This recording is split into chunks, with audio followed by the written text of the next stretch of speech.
Calling all beings. Calling all beings.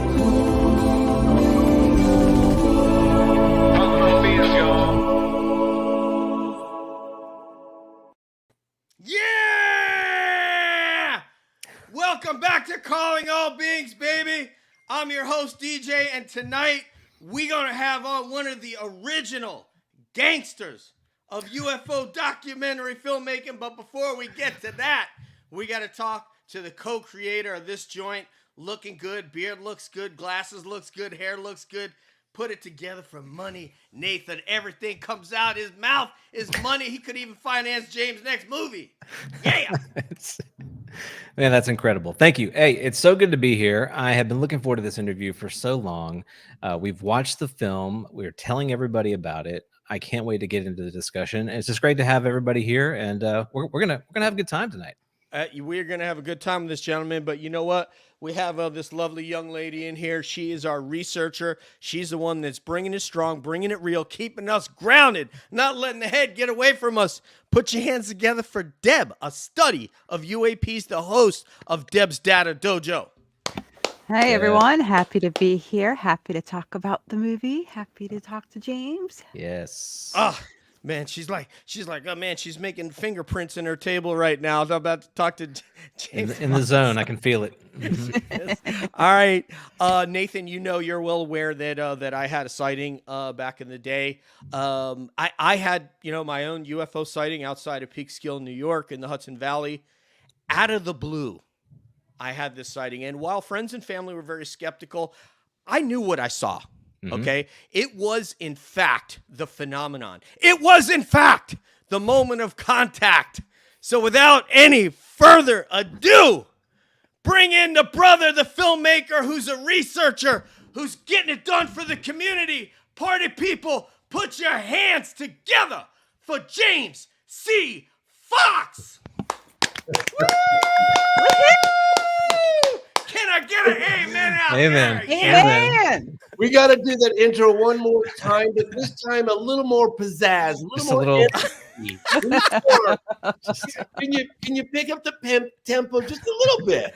Put a little We need zhuzh on energy, man. I need some energy. I was like kind of, Yeah, I no, don't know. you can't sleep on this one. That's for sure. I'm kidding. That was beautiful. Thank you, brother James. In the chat, I just want to say we have Jules of the Wood. She is the Jewel of Indiana by way of Alabama. So be nice to Julie in the chat. Show some love, and we will try to get your questions in with the brother James C. Fox. James.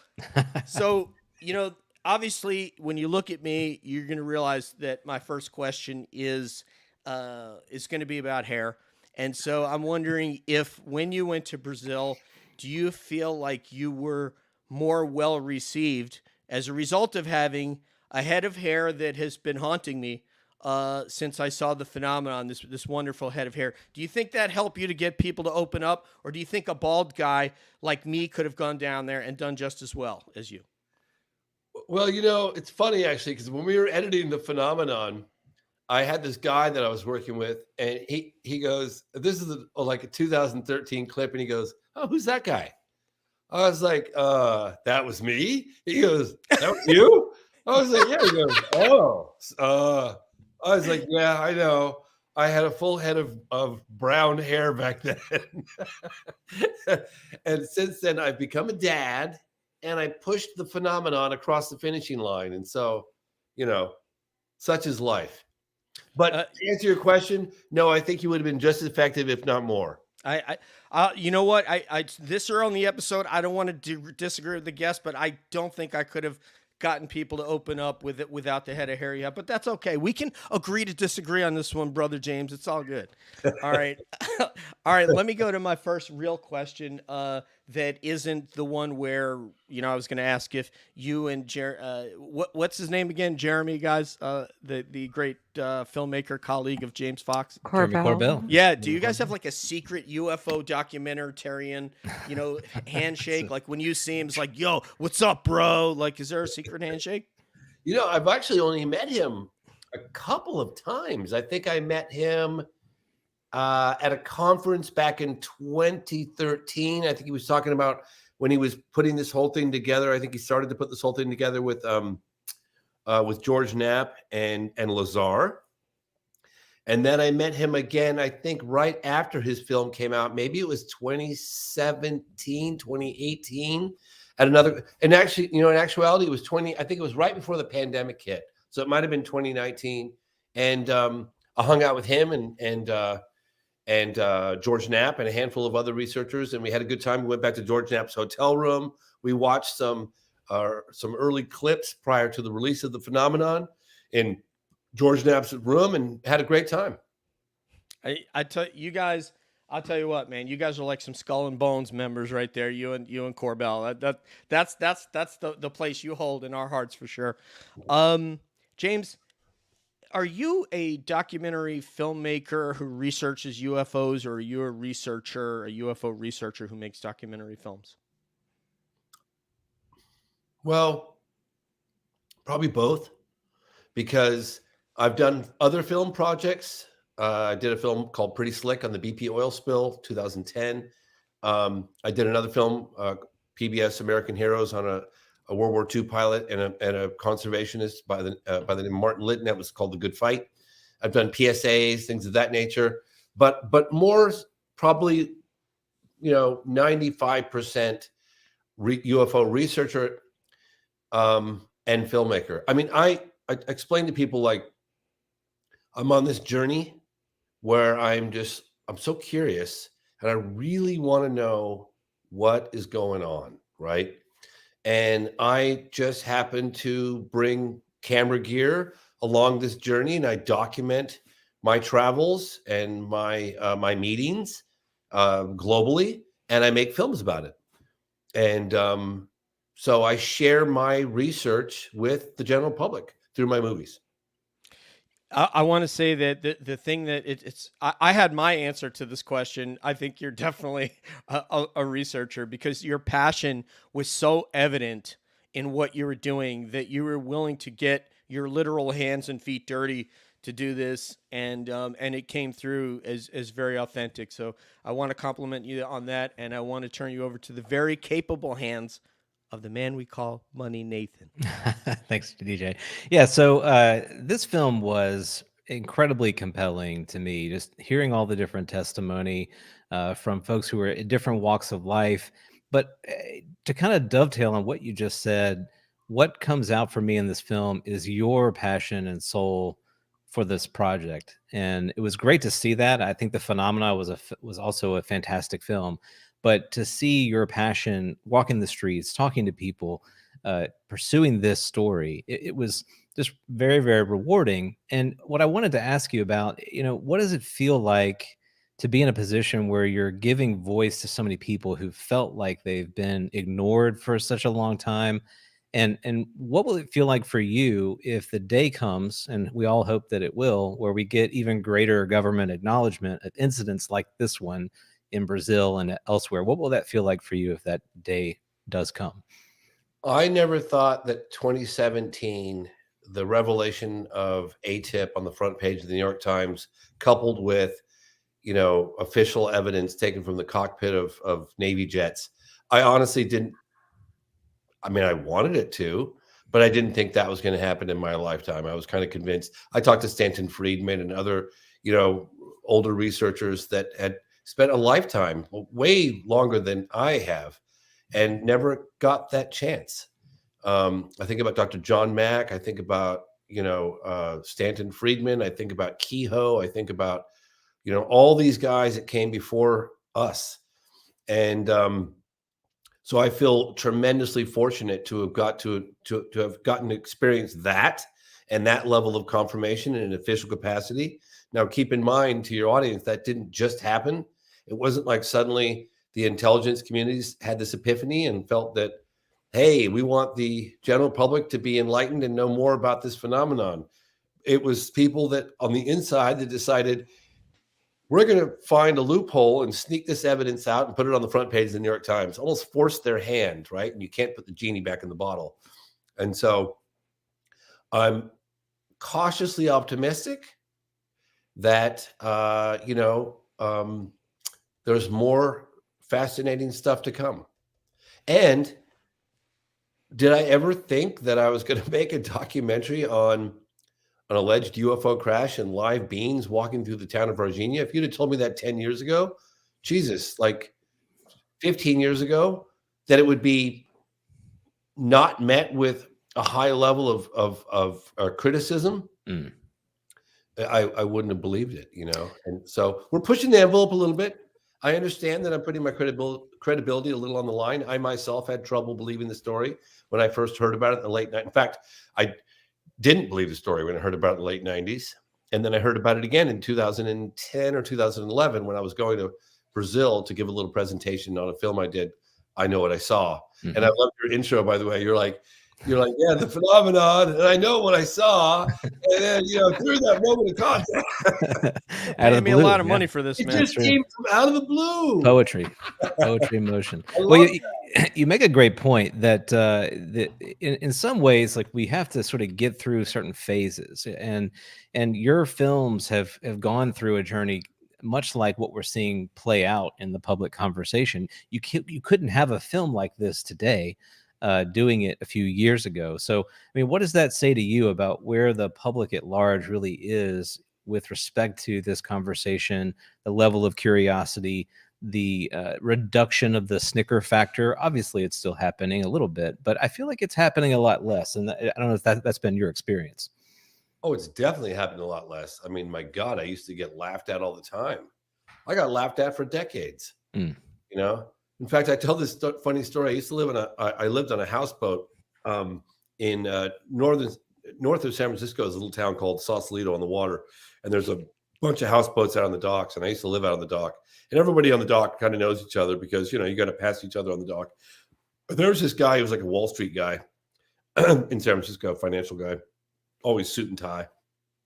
He lived a couple houses down, and he would always call me UFO boy. Hey, UFO boy, really kind of condescending. I was like, whatever, just let it like a water off a duck's back. And then one time he stops me this is in the 90s. He stops me on the dock. We walk out this long dock to get to our houseboats. And he goes, hey, UFO boy.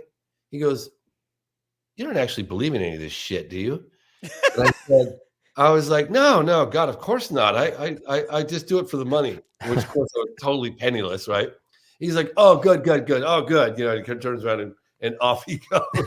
Incredible. Were you like Don Johnson? Like, were you wearing like pastels, like on Miami Vice, where had the alligator like guarding sort of the boat? I should have been. We had a little Zodiac. We had a private dock. It was pretty cool. Nice. That's awesome. Well, I'm going to pass it off to Deb. I know she's got a question for you. You guys check it out. I'm not going to answer, but Jaime Mosana is calling me right now from Mexico City. Yo, what's up, Jaime, man? Yeah. What's up, Holmes? Bring him up. Send him the voicemail. Very cool. I would love to chat with him too. Okay, so I just wanted to say, you mentioned these people that were, the giants before us, who I also have great respect for. And one of them was Dr. Roger Lear. And you have footage in your documentary that has finally come to light, thankfully, because of the work that you've done. But my question is, having done all of this work, what were the ramifications for the witnesses and the people that you spoke to? Has it been smooth sailing for them since the documentary has come out? Or has it had a ripple effect in Brazil? Do you know if there's been an impact because of your documentary? Definitely there has been an impact, and that impact is just starting to be felt. There was a guy named Victor Paccaccini. He was one of the leading UFO researchers. He was the one that found originally in 1996 Military X, he'll have to remain nameless right now, and a slew of others. He vanished. I want to say it was 2002 or 2004. He just completely, nobody knew where he was, couldn't get a hold of him. Claudio Covo, the other researcher, died. And then we had another guy named Uberajado Rodriguez, and he did a complete 180 and started contradicting all the statements and even all the stuff he put in his own book. So clearly something was up. Victor Hector Paccaccini, I'm sorry, it's Paccaccini. I've always referred to him as Paccaccini. Are you sure that's not an appetizer at an Italian restaurant that you like could it, be doesn't it? confusing it with like a beef Like tips or a little side dish? Yes. Yeah, I know. It's but he resurfaced a couple of nights ago. I know that he's had access to high-level Brazilian military witnesses because so I'm trying to go too far on this one. He did something that would ensure the security of a lot of the Brazilian witnesses by documenting their accounts that was never to be released unless something happened to them or their families. So Paccaccini had direct access to some of these high-level Brazilian witnesses, military witnesses. And he has since, just a couple of nights ago, come back on the scene and is speaking rather candidly about aspects of the case that we had suspected were true, but were untrue. And there's more details coming out in the next probably 48 to 72 hours. Regarding Military X, do you know if he retired from the military or did they still have their, because if he got out versus retired, then his retirement is on the line. Should he no pun intended, should he step out of line? His retirement could be vulnerable. I think that's the least of his concerns. Okay. Yeah. Interesting. Okay, so more serious than that. Oh yeah. Interesting. What do you attribute that to? Do you think that is pressure from abroad, or do you think that's pressure from within their sovereignty? Well, I initially thought that it was just pressure within their sovereignty. I had the distinct advantage of having met with a guy, Brigadier, I want to say Brigadier General, but it's Brigadier Air Force official by the name of Jose Carlos Pereira. I've got photographs of my meeting with him in 2013. He was a really top-notch Air Force official in the Brazilian Air Force. And he agreed to an interview regarding the UFO phenomenon in the country of Brazil. He was talking about Ubatuba, Colares in the 70s, UFOs over Sao Paulo in 86, and some other more recent cases. He said, if you ask me about Varginha, this interview is terminated and I'll be leaving. And he, at the end of the interview, I came up to him with my partner at the time, Marco Leal, and we said, sir, we promise you there are no recording devices, there are no cameras rolling here. Could you please, tell us like what happened? And we're begging and pleading with him. And he's kind of going back to his, he had a driver waiting for him and he was walking back to that car and he said something initially in Portuguese to Marco Leal. And I don't have the exact interpretation, but it's something about if you want to stay alive, sometimes it's good to keep your mouth shut. And then when he got to the car, I kept begging him, please, just between us. He got in the car, he sat down, he let the door open, he looked up at us, and he said, it happened. And he closed the door and off they went. So back in 2013, we had a pretty solid confirmation that I was very comfortable with that this case was real. And, I'd always believed the girls, because the girls, the three girls in broad daylight came within 8 to 10 feet of this being. I believed those girls, but I didn't have the connection. I didn't have other aspects of the story, like, the cover up, the military's involvement, the UFO, the guy that witnessed Carlos de Souza, who witnessed the UFO crash, he was gone. Like, there were so many people to track down, and it took a long time. I was at least 11 years with my involvement and 4 trips to Brazil a month each time. And my partner, Marco Leal, he was 15, 16, 17, 18 years. The culmination of all this research, along with other fellow younger Brazilian UFO researchers, that led to the birth of this film. Just to add to before I pass it to Money, Nathan Viajante, who might be from Brazil, said this case only exists because the Varginha case only exists thanks to Paccaccini. So that's just wanted to throw that in there since you No mentioned it. question. No question. He made a significant contribution. Yes, sir. Extremely significant. Hmm. Well, we're talking a lot about, and I've heard you mention this on some recent interviews too. The timing. Timing is interesting, and not only have you heard from what I've heard you say recently that the timing of this film is quite coincidental, or uh, at least it may end up being quite coincidental. But I have a feeling that there are a lot of folks that are watching what is happening with the rollout of this film and watching the reception, watching how the witnesses are being treated, because and you probably know this just through the people you've encountered, that there are folks who have similar experiences, who have had been undergone a similar level of stress, if not more so, and they're now in a position, at least in our country, where they might be able to come forward and share what they know. But there's the ridicule factor. There's the professional impact to their livelihood.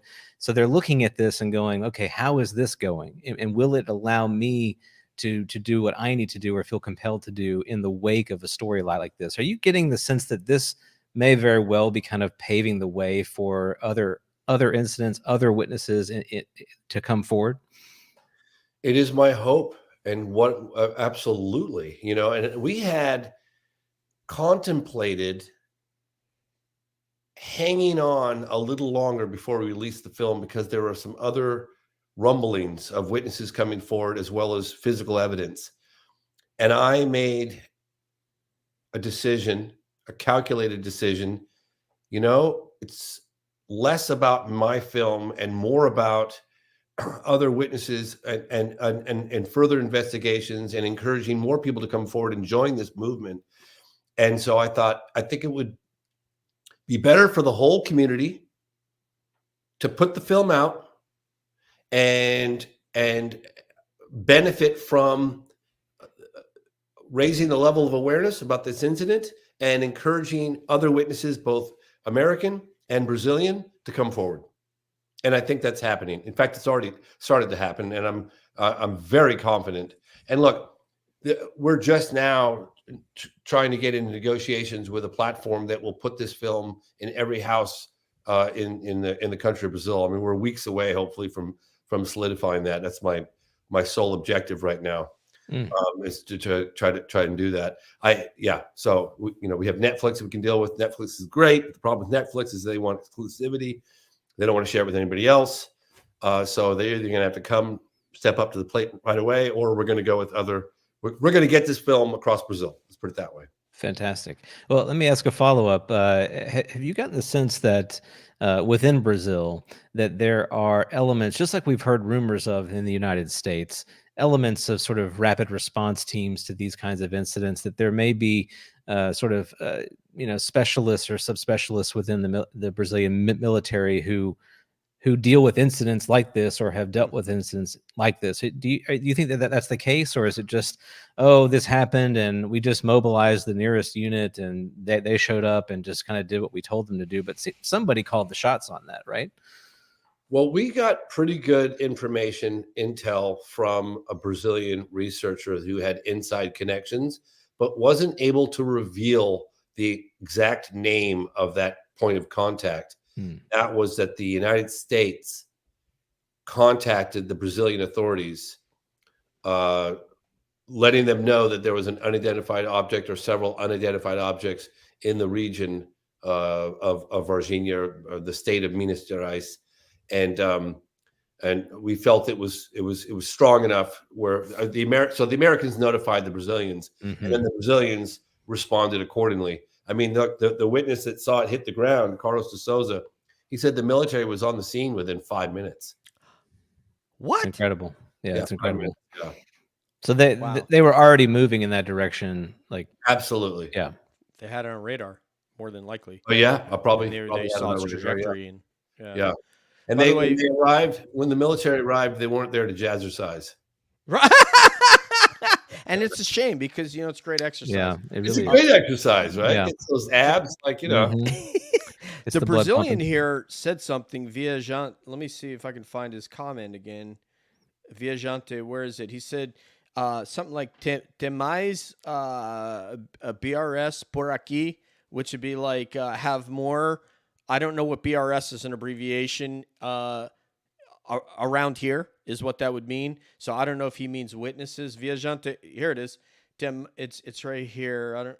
So he or she is saying Temais. I don't know what BRS. If you could spell that out for me, Viajante BRS, but it means have more or here. more of this around.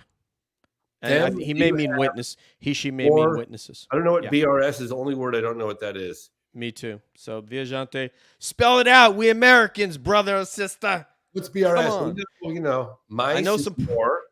Them Yeah. is do they have? Have right. Yep.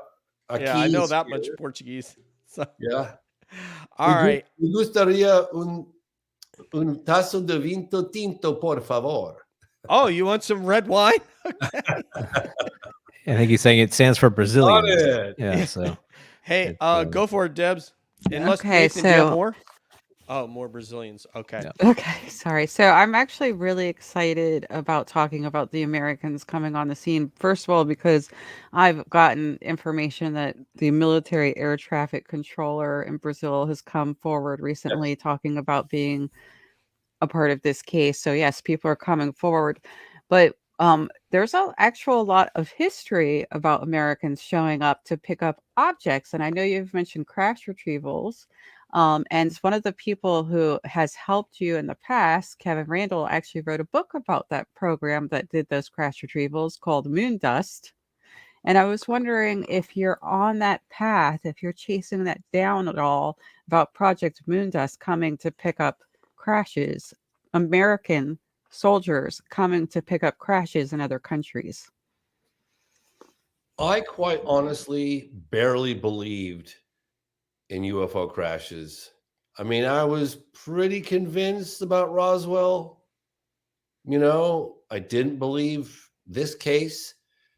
I'm open to learning more about Aztec and a handful of others, but and the one in Russia in the forest. What was that? Tunguska or something? So to answer your question, I don't think for right now I'm going to set my sights on further alleged UFO crashes. I think what I'm going to focus in on is where's the evidence, the physical evidence that we now know pretty confidently exists, and who has the authority to release it. So basically going on the assumption, look, the phenomenon's real. We know you're hiding, the holy grail of evidence. Enough of these like blurry videos coming out from Navy jets. We want the bodies. We want the debris. We want the definitive evidence. And I might be chasing rainbows here with the idea that I could actually get some traction, but I'm going to go for it anyway. You're taking me to one of my later questions,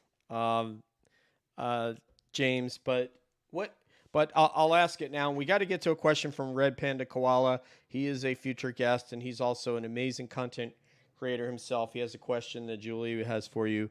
But since you've gone down that road, what do you think is the appropriate level of disclosure, and why? And what do you think the ramifications of that level of disclosure might be? God, you guys, I'm just not an expert in knowing about this stuff. I mean, what I have done at pretty high level government officials from all around the globe. I've done it in Russia and China and South America and in the United States. Is I could never wrap my mind around why would anyone want to cover up what could be the biggest revelation of our time, that we're not alone in the universe, that we're part of a much larger cosmos of life. And it seems so exciting, and what a wonderful unifying effect it would have on humanity and the human race and all this stuff.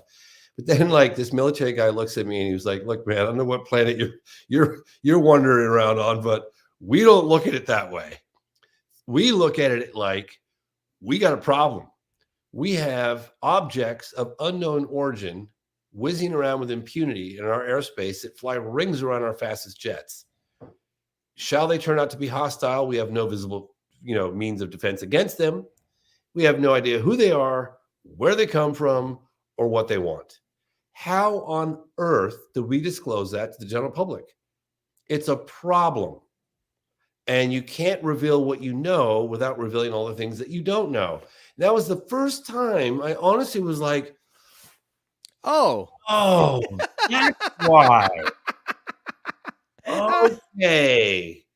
I never thought of it that way, right. Because we apply our own sensibilities. Of It's course. the human thing to do. Everybody must be like me. Everybody has to see it the way I see it. And the fact that someone sees this differently is kind of ridiculous. And then you go, oh, wait a minute. I had this discussion yesterday with Nathan. I thought I was going to convince him of something. And in fact, he convinced me that he was correct. So, you just have to be open to that your assumptions and your even conclusions could be incorrect. And although I have beat the hell out of the U.S. government on past shows for things that have been obfuscated, I now kind of understand, looking at the climate that they're operating in, why they might have done that, even if I don't like it or agree with it. I don't have to like it. I don't have to agree with it, but I could understand it, perhaps. Yeah, there you go. Yeah, I'm kind of right there with you. Yeah, I'm kind of right there with you. I still feel like, as scary as it might be or is or whatever, we're all entitled to it. It's part of the bigger picture, and we should know. Yeah. You know what I mean? It's very difficult to divorce ourselves from what we want, because You I guys- don't have to have a 80,000 foot view of it. I only have to need to have my view of it, and those of my colleagues and friends. You guys think that maybe we're someone's petri dish? Oh no, you got to need to listen to Nathan's show, Liminal Frames, with Exo Academia, because they dive all into that stuff. Who's next, Nathan? Is it you? No, I think it's Deb. She is. Deb, go for it, buddy. Oh no, it's Nathan's turn. Oh, It okay. is. I don't want you to lose your turn, man. Go ahead. I appreciate that. All right, so James, I want to get a little reflective here on this one. So, one thing that surprised me about this incident, and granted, I wasn't as familiar with it. I know a lot of other folks who've been in ufology haven't necessarily been incredibly familiar with it, but so far, I've really not heard a lot of the what I would typically expect to see, like the skeptical narratives emerge about this incident. So you've been living and breathing this one for a very long time, as you mentioned. I mean, what's the skeptics' response to what happened in Brazil?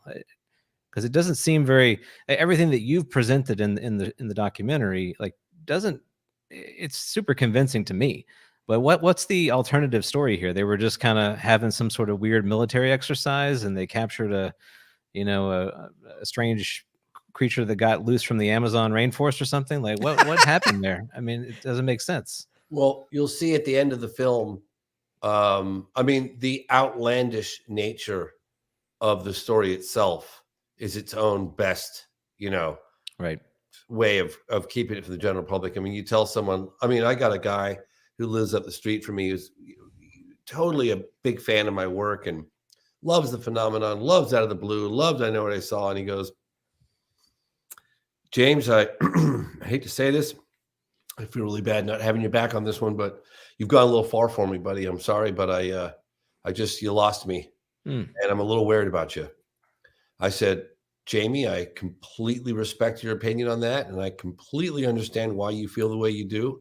All I ask is that if you can just hit the pause button, come listen to the eyewitness testimony firsthand, and then draw your own conclusions, because, you could tap the shoulder of anyone walking on the street and say, hey, what do you think of this UFO that crashed and these live aliens survived and they're walking through the town, and you just sound like a nut job, And I heard about it, and I've said this a couple times already. I heard about it in the 90s when I was making a documentary on UFOs. I was working on Out of the Blue. And my partner, this guy, Tim Coleman, coincidentally, he got a credit in the movie, even though he had nothing to do with it, because he's the one that turned me on to it back in 1998 or 99. And I dismissed it. I tell people it was like, oh, watch, you ready for it? Wait for it. And then it's gone. Yeah. That fast.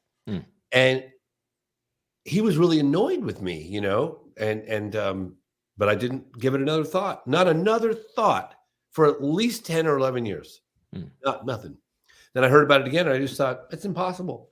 There's no way this happened and everybody not know about it. So I totally get why, you know, I've had reviews and I try not to read them, and I can tell whether the person has seen the movie or not. If they're completely dismissive and just say another Fox fantasy, they clearly haven't watched the movie.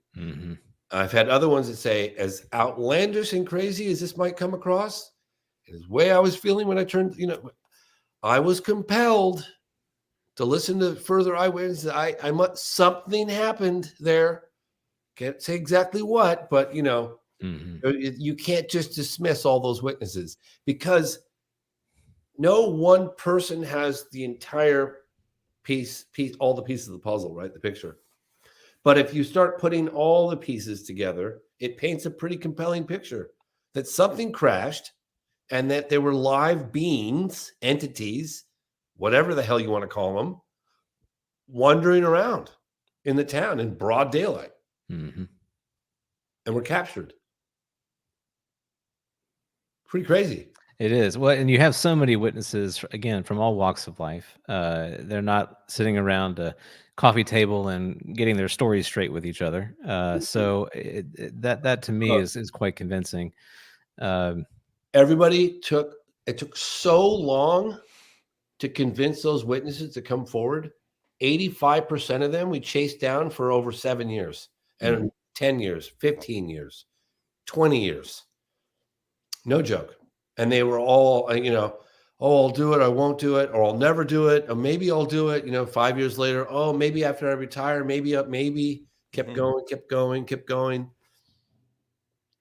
Military X was, we had a window with Military X about like that. And we struck, and it was like I think it was like a Sunday or something. And he was like, oh, maybe I'll meet, maybe I won't. And maybe I'll meet Wednesday. And I looked at my buddy and Marco, and I said, Marco, we're going right now. Let's carry on this conversation we're having with him in the car while we're driving 4 hours, because he ain't waiting until Wednesday. I guarantee you by Wednesday, he'll change his mind. He's getting a call from the military base.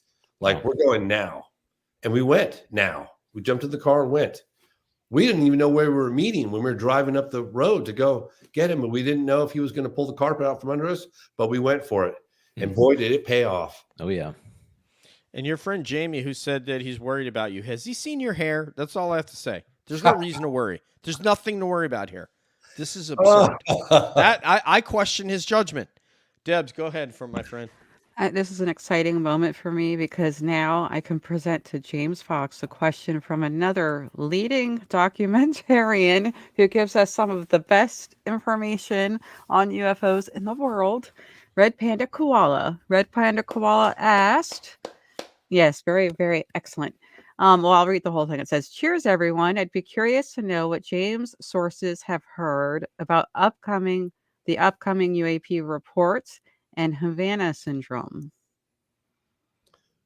Oh, well, isn't the Havana syndrome just that weird device that was used probably by the Russians or something, or the Cubans that was going to interfering with these government officials hearing or something? I don't know. I thought it was related to spice rum, but I probably am way off on that. Spice rum. There we go. Okay. Yeah. No.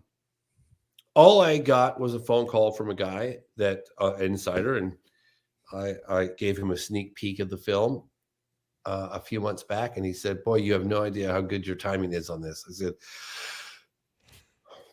"Elaborate. What do you mean?" He was like, "Sit tight, sit tight." Yeah. So that's what I know. Well, I don't have much more than that to offer. But I'm told that the crash retrieval, the material, the bodies apparently is going to be, I would imagine, is going to be a topic that is addressed in the near future. Yeah. Wouldn't that be cool? I'd love to have some validation. I feel like I'm like hanging out here kind of solo, getting torn to pieces in the mainstream. You know, I'm ready for some. I need backup, guys. Come on. Yeah. We Do you are have your the "I backup. told you so" T-shirt ready to wear when you? Yep. That's what No, we I need. think Just- I have the phenomenon. That's great. I wa- Oh, look at that. Wait, Fabulous. I want you to know, James, that the background, Nathan can confirm, the background to my Twitter since we started this show has been the phenomenon. And it's not because you're coming on this week. It has been that because it's my Woodstock. That movie. awesome. Yes, it is. And since the day I changed over to this genre, Nathan and he came up with a logo and everything that you're looking at. He came up with, including the name. The phenomenon was the background when I started that for my personal Twitter, which is Call All Beings. Well, Mark Parrish, one of my co-producers on that project, we were bouncing ideas back and forth on titles, and I'd even at one point looked at the memo from Nathan Twining in 1947 where he calls it. They refer to it as the phenomenon. So I was familiar with the term for a long time. And he goes, "What about the phenomenon?" I was like, "Duh! It's been staring us in the face all this time." Like, yeah, of course. Before How come nobody else has thought about that in the past, before? It's just perfect. It's brilliant. And before we get to my next question for you, we invited on someone from reality television. She's named Kate Casey. She has this show called Reality Life with Kate Casey. She's from Newport Beach. She was in my old show before I came to UFO. She's one of the most amazing guests I've ever had. And she said, "Give me one documentary to watch, and I'll come on your show. Give me," because I said we want to talk UFOs with you, Kate, and I said the phenomenon. That's the one you need to watch. And then she did come on, and to be honest, to go back to our previous discussion about 5 minutes ago, she was not very happy with us trying to change her worldview to that she needed to consider that there was something that was outside of her purview. I have high regard for Kate Casey, but she was not ready for us to try to push that on her. Well, did she watch the phenomenon? She did. She watched it, and I think she picked apart a couple of things that was uncharacteristic of her, but I believe she did so because, in essence, we were trying to change her worldview. And that's what we as a group and a community are up against. We're trying to say to people, this is not in your life right now, but it needs to be because it's not avoidable. It's not something that you can wish away. It's here, okay? And, right, Nathan, a lot of people are just not comfortable with that. Oh, absolutely. I mean, there's a huge psychological component to this, and that is actually going to tie into the question I had for you, James, and that's that, we hear pretty frequently that those who've had these kinds of close encounters have had experiences that fall outside the norm of just seeing a craft, just seeing a being. They often recount receiving information. Like I know Roger Learman mentioned that I think one of the doctors had received some kind of a download, or even the young women that saw the creature have mentioned that they had some dreams later on after the incident. And I wonder, in your encounters and interviews, how often does this come up that someone has this, hard to compartmentalize experience? It just doesn't fit in a normal box of, I saw something, it was shaped like this. It's this odd knowledge that clearly they wrestle with, and it impacts their life. I was interviewing in the late 90s, early 2000s, a witness. I think his name is Trig Johnson. He was a commercial airline pilot who was a witness to the UFO that he almost described as scraping along the city blocks late at night, March 13th, 1997 in Phoenix, Arizona. We did the interview. We did it out in this balcony outside overlooking where he'd seen this thing. And we finished the interview, and he described in vivid detail about this craft. And he said it was so huge. He said just the way, he said it was almost dragging down the street. It was so low. Wow. And then he goes, there's something else. Forget about it like this. Hmm. I said, no, Trig. Don't stop. No. Forget I said anything. I don't want to talk about it. And you can tell he's a very pragmatic, nuts and bolts kind of guy, you know. Mm-hmm. I said, Trig, please, like, come on. I'm investigating this phenomenon. Please.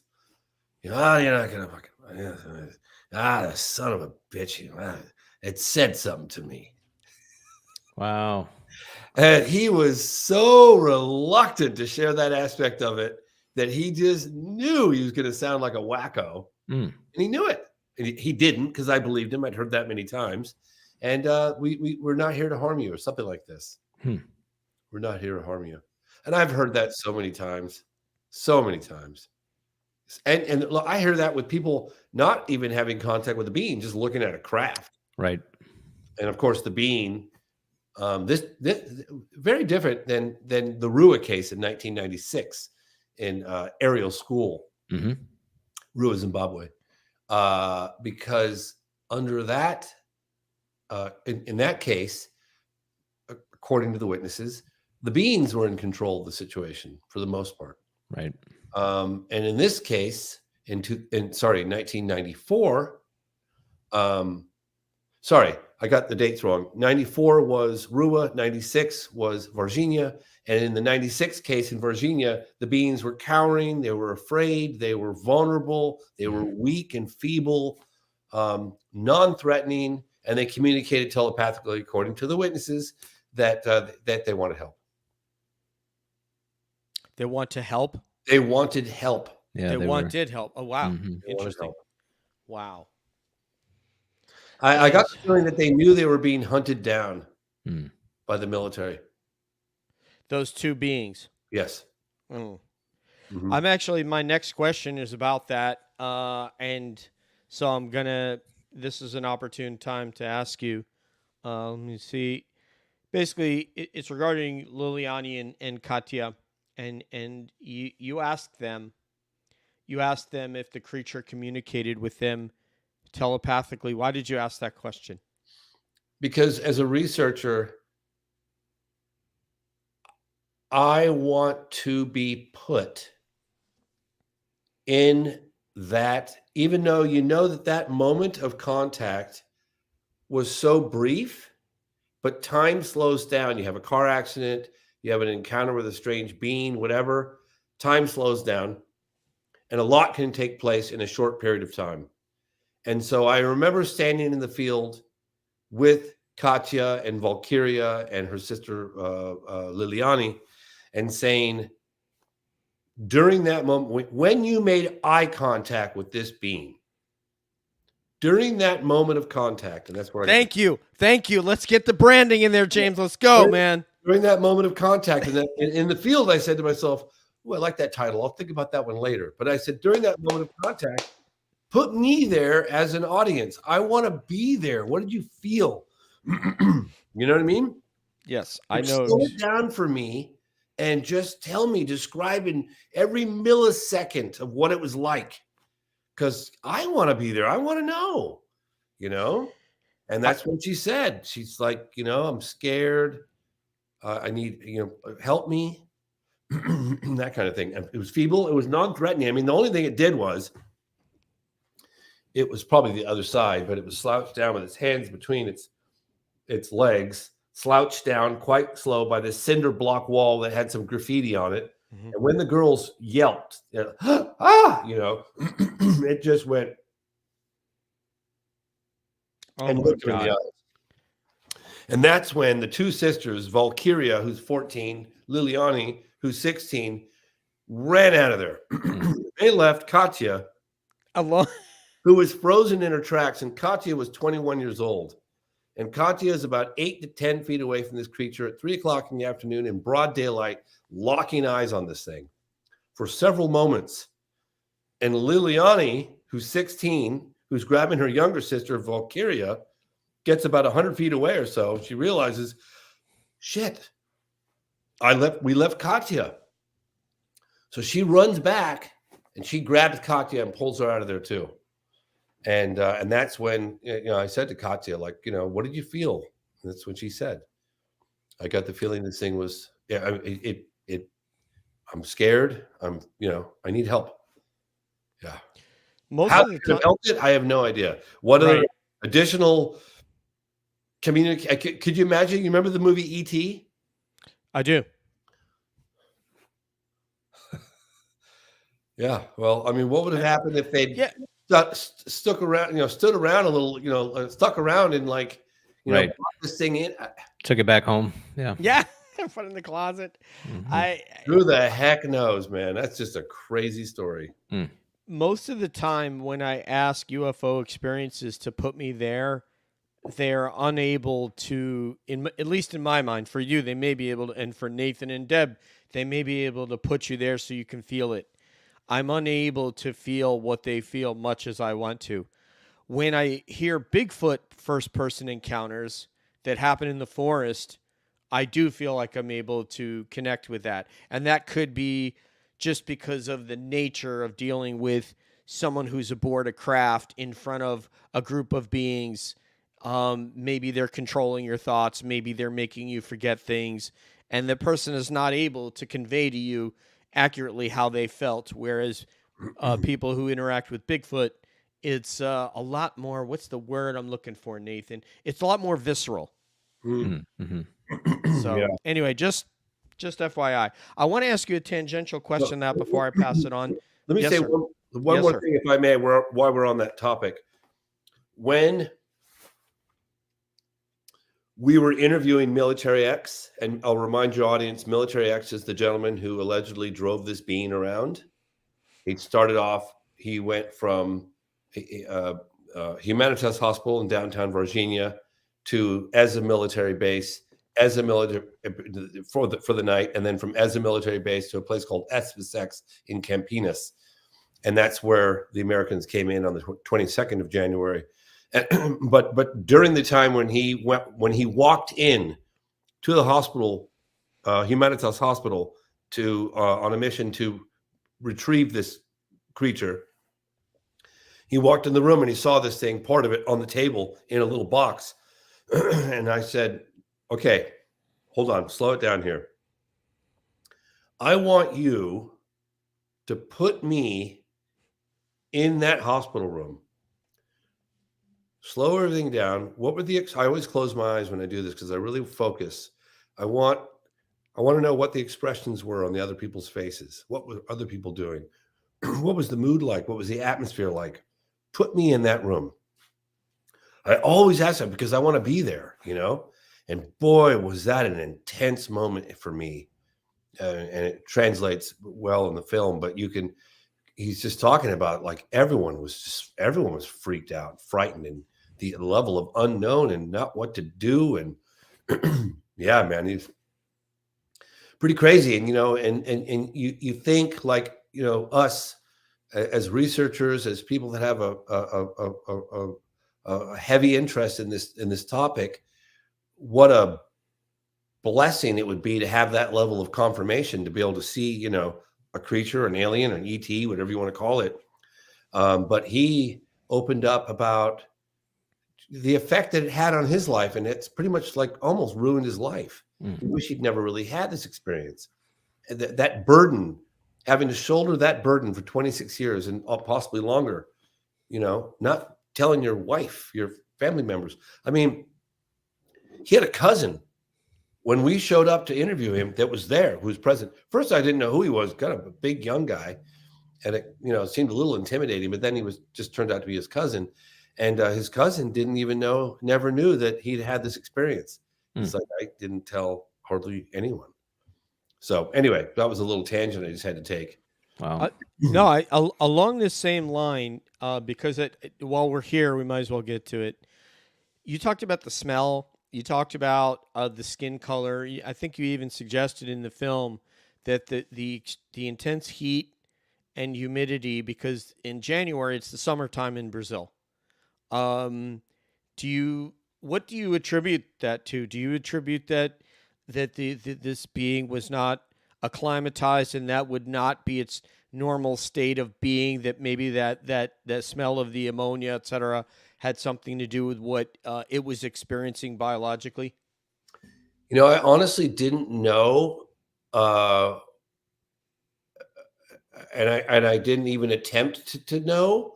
And then I had a government insider watch this, and he said to me that, do you know when skunks are frightened and they put out that scent as a way of a deterrent, a way of protection? He said that they had felt that was something similar with these beings. Now, whether I believe that or not, I simply don't know.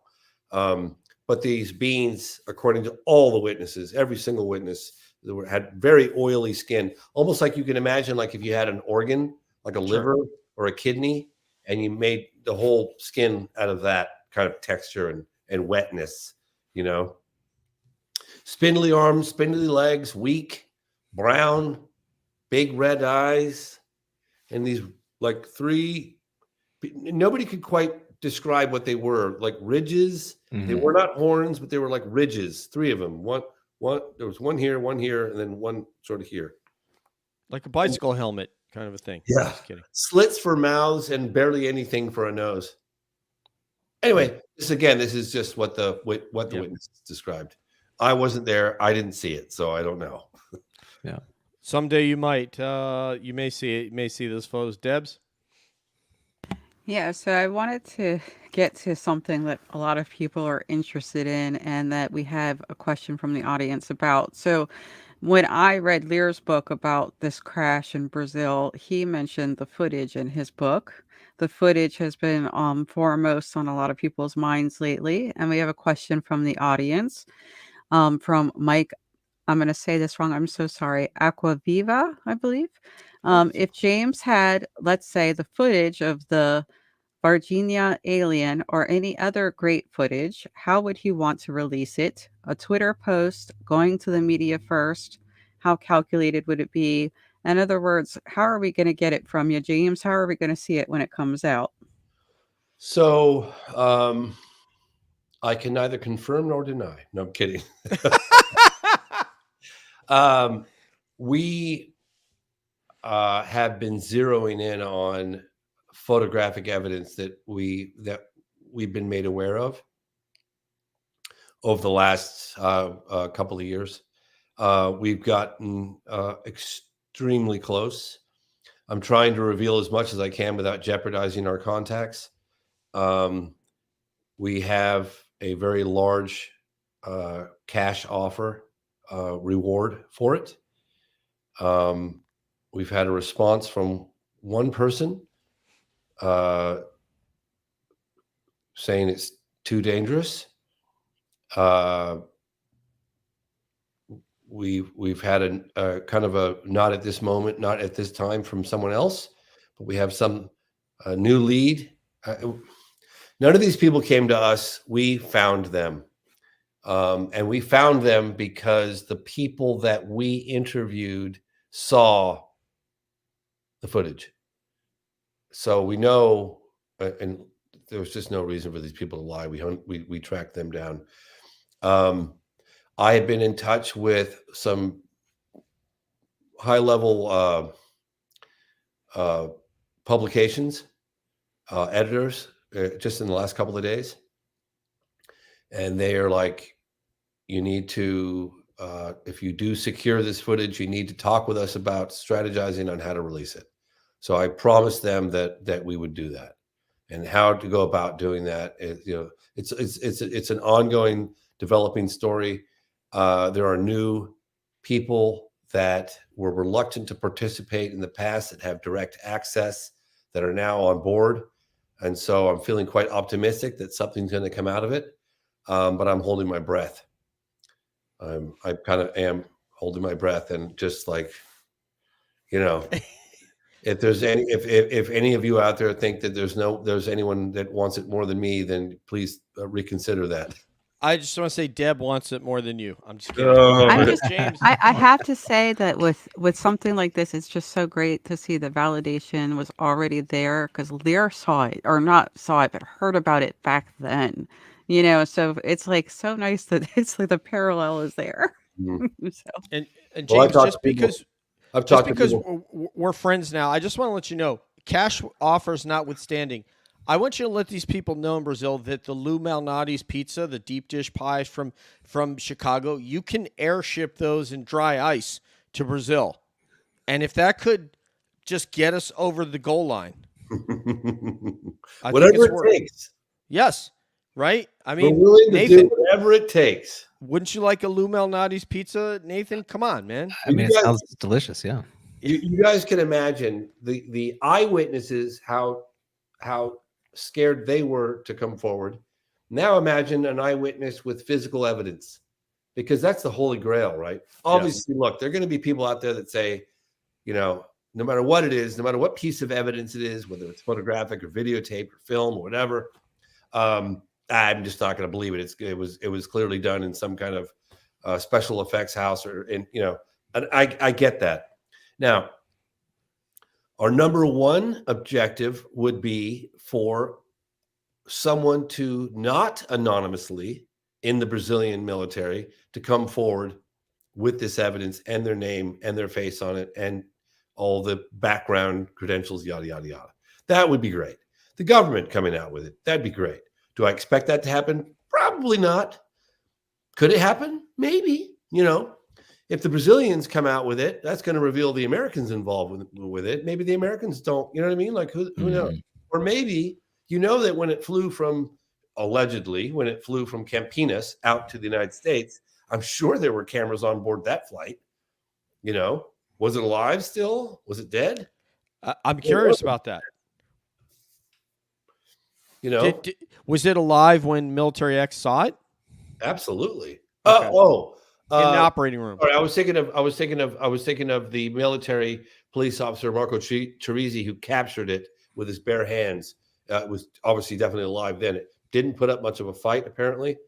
Was quite feeble, and he got that scratch, I think, right here on his shoulder, and he got an infection. And within a few weeks, he was in the emergency room, and the doctor threw the kitchen sink at him. He was 23 years old, perfectly young, healthy guy, and his immune system just completely failed, and he died. He said he'd never seen anything like it in 25 years prior or 26 years after. Yeah, incredible. That is it's really disturbing. Deb is talking about in the chat here. We were talking about what piece of, if you could have a piece of footage that you're aware of, would it be the Gordo Cooper footage?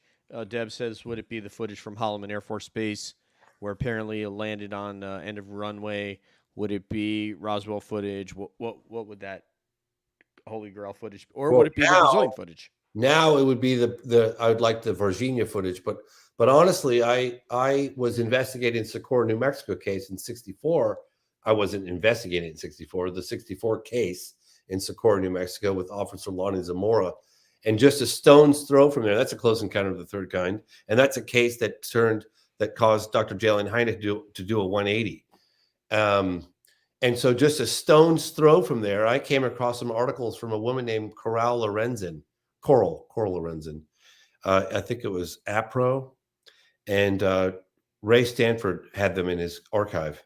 And I was reading these quite compelling accounts of a landing at Holloman. And I thought, well, as unbelievable as that sounds, I believe it. A landing happened.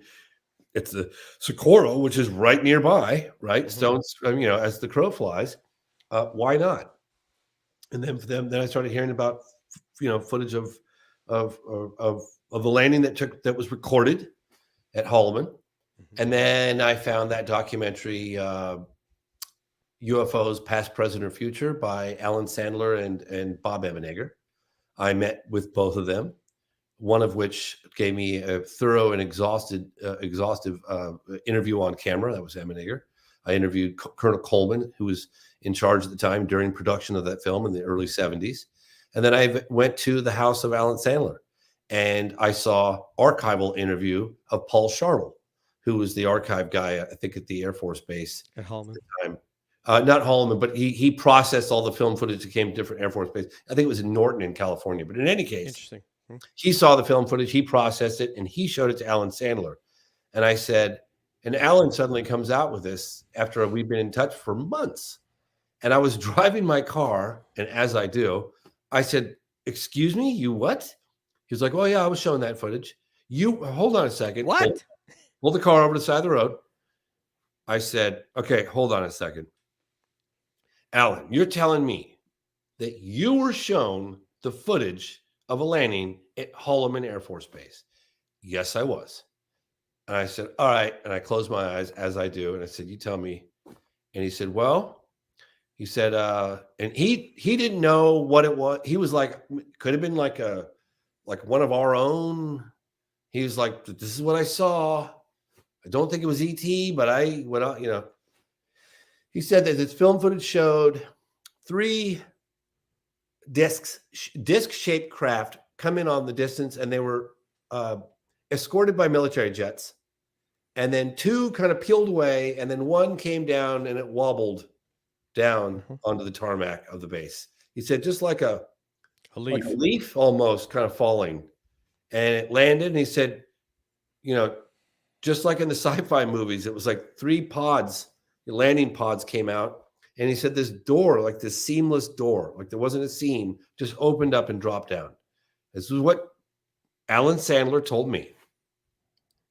Amazing. Yeah, it was Alan Sandler. Yeah, sorry, the other producer of the show. And he said they got these beans. I think they said they had vertical slits, and they had tight fitting suits on and some big thing that looked like maybe it was a translator. He didn't know. He thought it was like maybe a staged event from Hollywood or something, and it was one of their own flying saucers. But he saw that footage, and he said that Paul Shartle showed him that footage. And yeah, that's crazy. Yeah, absolutely. So what happened was Paul Shartle had gotten a call from Colonel William T. Coleman, who I interviewed, and William T. Coleman had brought, Alan Sandler and Bob Ebenegger to his attention. He said, "Look, these 2 guys are making a film. Cooperate with them, show around the base, blah blah blah." He's like, "Well, I'll show him this." And I guess Bob wasn't there that day. Bob Ebenegger, who has since deceased, unfortunately, and showed him the footage. And the next day, I guess word got out that he'd shown that footage, and they were both debriefed. And then Alan didn't mention a word about it for over 40 years, 45 years. But Alan did tell Bob Ebenegger, because I was there when he did it. Yeah, I did see that footage. Yeah, and Bob Ebenegger felt that it was of ET origin, and Alan didn't really know, and he thought that maybe it was a staged Hollywood event. He just didn't know. This is what we thirst for, and nothing else will quench our thirst. Nathan. Yeah, I wanted my last question, and James, thank you so much again for joining us this evening. We've heard some stories from other filmmakers. So Bryce Zabel, and also we interviewed TJ Allard, who is executive producer on the Skinwalker Ranch. And they have both indicated to the community that at times during production, they had a meeting from someone that seemed to have knowledge of their production, of their project, that just they couldn't understand how they had the knowledge that they had. They were approached by someone. And I was just curious, in your experience and the projects that you've worked on, have you ever been approached by anyone that has had some, odd knowledge about what you're working on, or, has influenced the direction that you may have taken on a project? Anything strange out of the ordinary like that?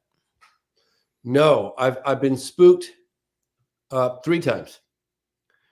And it could have been my imagination.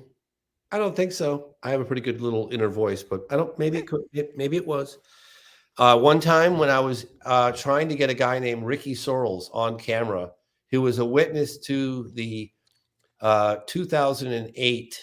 late 2008 Stephenville, Texas case. And he was a deer hunter that was underneath what he described as an object so large that he couldn't see the edge in any direction. You could have landed an airplane on it. And he held up his rifle, and he looked through the scope, and he contemplated pulling the trigger and seeing if that bullet would bounce off the side of this thing. He said, I determined right there in the forest alone that maybe this wouldn't be such a good idea. So he didn't pull the trigger. Wow. But in any case, he was telling me about the story, and he said, "I'm not going on camera. I'm not participating. Don't get my name on anything." The military were flying their helicopters over his house. he would run out, and in the middle of the night. He's got a couple of daughters, a couple kids, and he'd run out, and he said in his undershorts and his shotgun, and he'd point the thing in the air. The helicopter was lighting him up like daylight.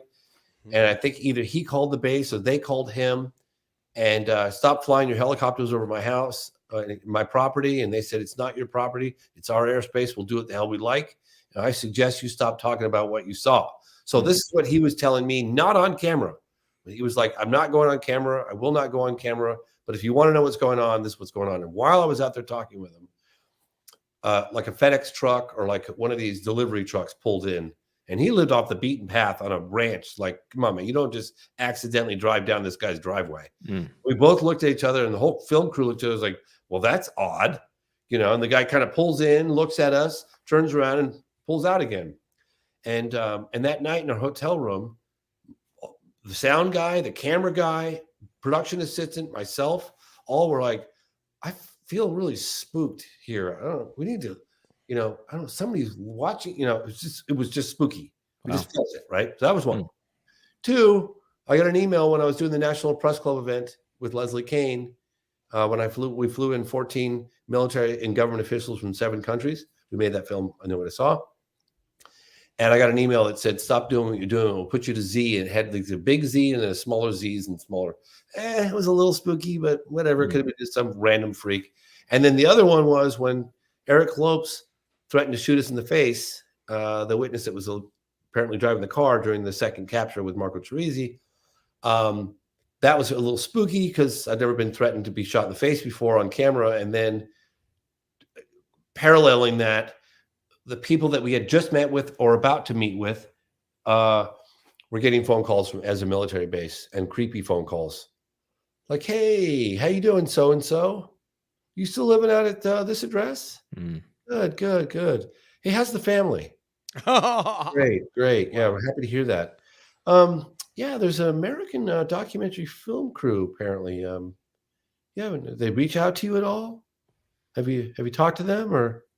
Yeah. Okay. Well, listen. I hope you're doing well, and I hope wish your family well, and like that. So they called us so fucking spooked. So I'm thinking, okay, so now the military base is calling the people that I either just met with or that I was about to meet with the next day, spooking the shit out of them. Spooking, they got Eric Lopes threatening to shoot us.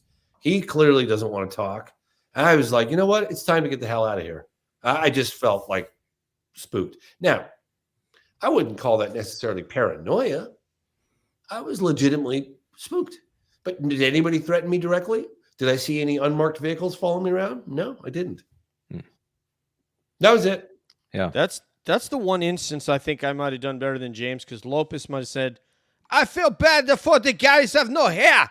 I'm not going to shoot him. The other guy's are better looking. It's okay. I shoot that guy. Oh, I thought he was going to say hello to my little friend.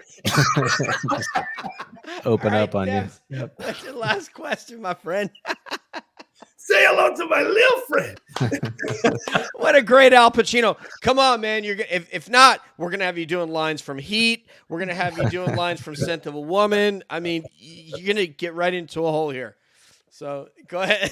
Go ahead, Debs. Okay, so I'm going to play a little bit of a cynic here, since you are very familiar with the older footage and have been doing this for a while, and you know about what happened to people like Kehoe and some of the people that have been doing this for some time. Do you ever get the feeling that history is repeating itself, or do you think we've finally turned the page, and it's because of the legislation and the reports that are coming out and the fact that people are being more receptive and the mainstream media is paying attention? Do you think we finally turned a page? I said, would you sing "Turn the Page" from Bob Seger while you're answering this question, please? Yeah. Okay. I know. I said it earlier in the show. You can't put the genie back in the bottle. So they've admitted that the phenomenon is real. They have pretty much ruled out, they didn't entirely rule out, but pretty much ruled out Russia or China. They have this little bracket other, right? And now they're talking a little bit about, they were last year in late 2020, they were talking about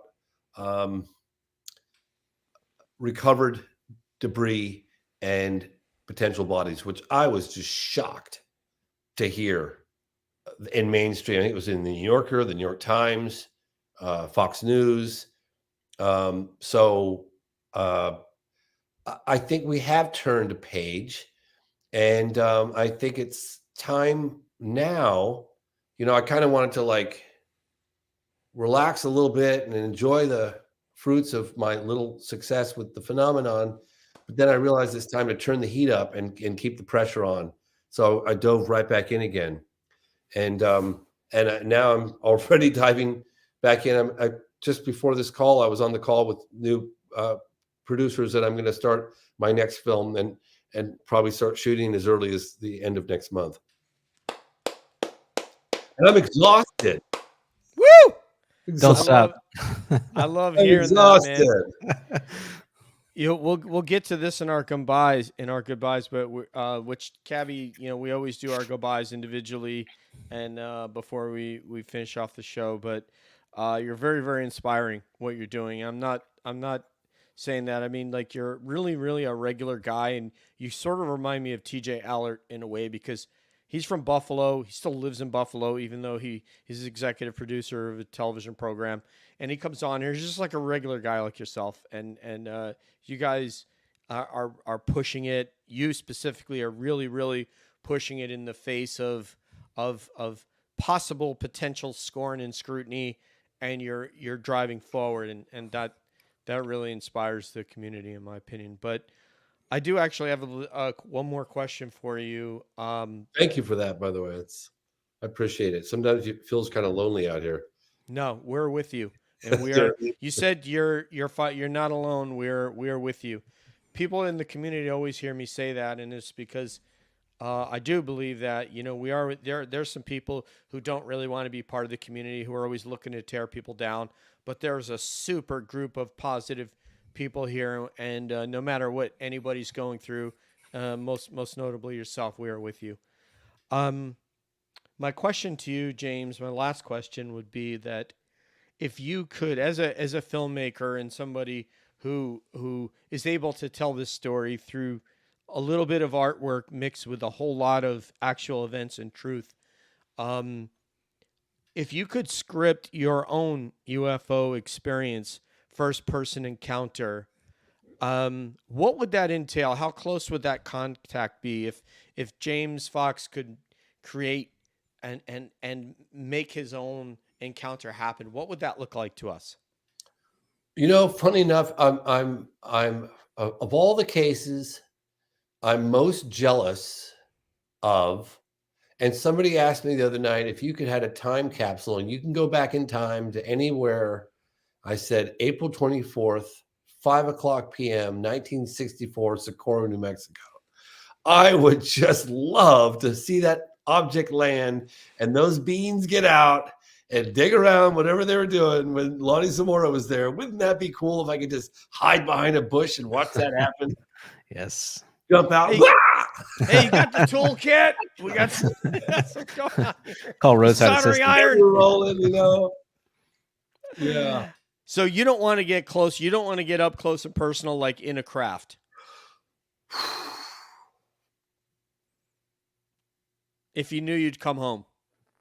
Oh, if I knew I'd come home, well, how would I know that? You wouldn't. But if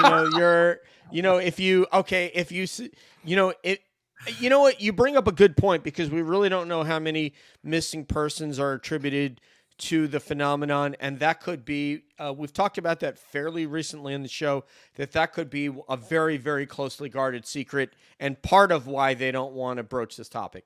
I mean, if it was happening, boy, that's kind of. I mean, look, maybe somebody would willingly and voluntarily go, "Let's get the hell out of here. I'm ready to leave Earth."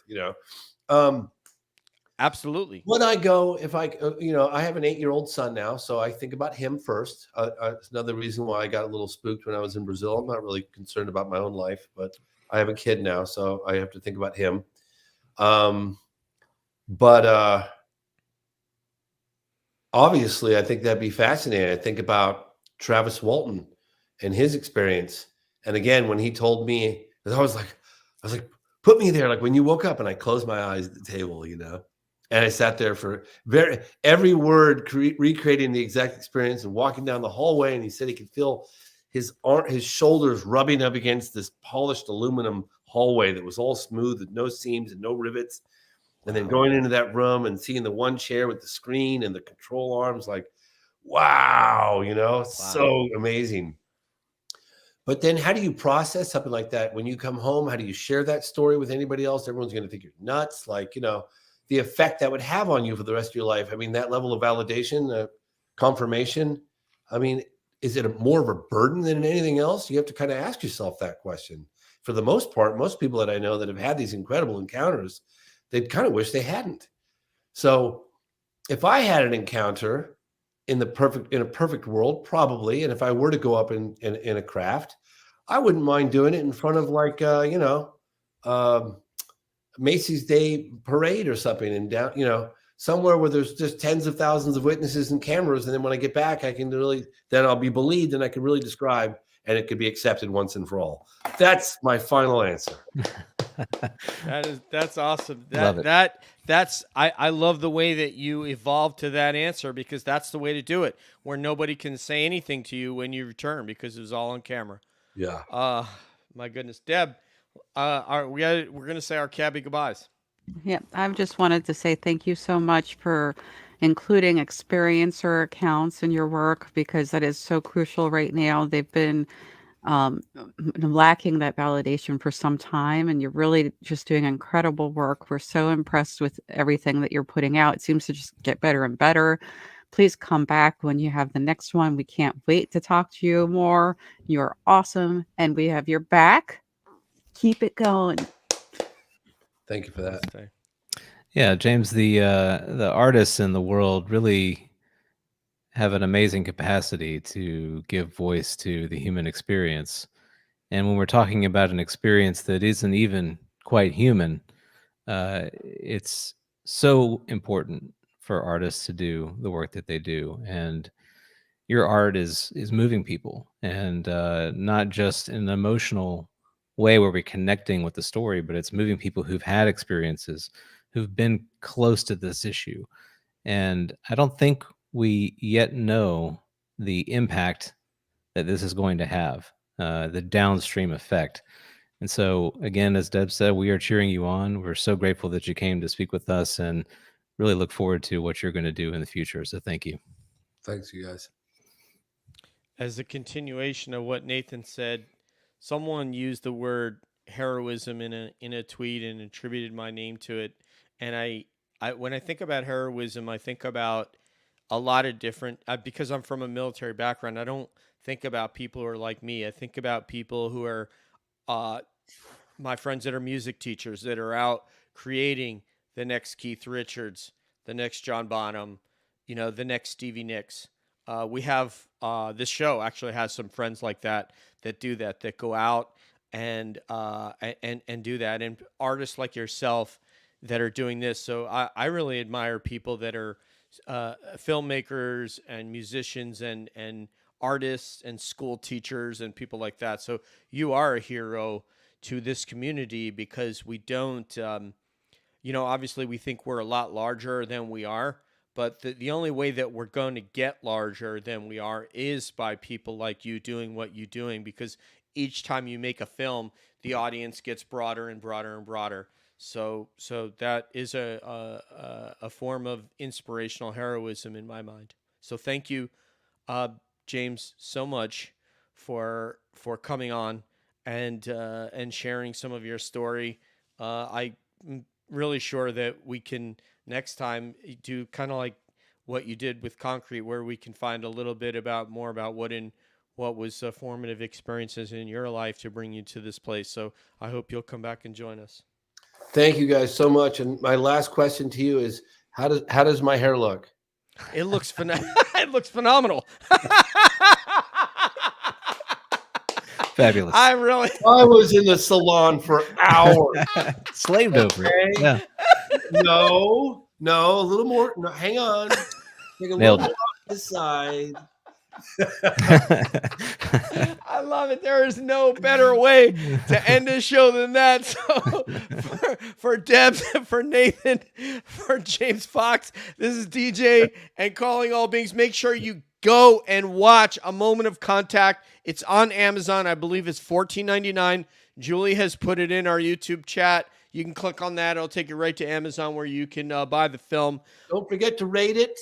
Please, pretty please, with sugar on top. It's tremendously helpful. In a few days, it'll be up for rent, so it'll be even cheaper for everybody. Thank you for your support, you guys. Thank you. Fantastic. One love for, as I said, for Debs, for Nathan, for James Fox's DJ, saying peace out. One love. We'll see you down the road. And as always, we're always wondering what's up around the bend.